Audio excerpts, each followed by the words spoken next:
নামাজে প্রস্রাবের সন্দেহ হলে কি করবেন? 1 মিনিটে জেনে নিন। ভিডিওটা শেষ পর্যন্ত দেখুন। অনেক সময় নামাজ পড়ার সময় মনে হয় বুঝি একটু প্রস্রাব বের হয়ে গেছে। তখন অনেকে নামাজ ছেড়ে দেয়।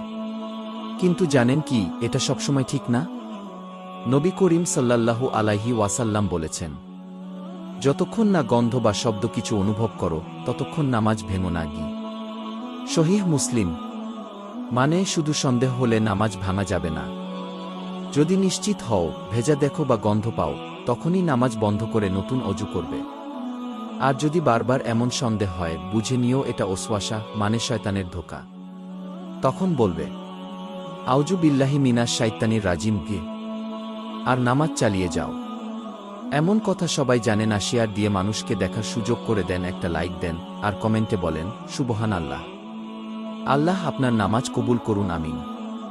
সন্দেহ নয়, প্রমাণ হলে তবেই অজু ভাঙে। আর কিছু জানার থাকলে কমেন্টে জানাবেন। আসসালামু আলাইকুম।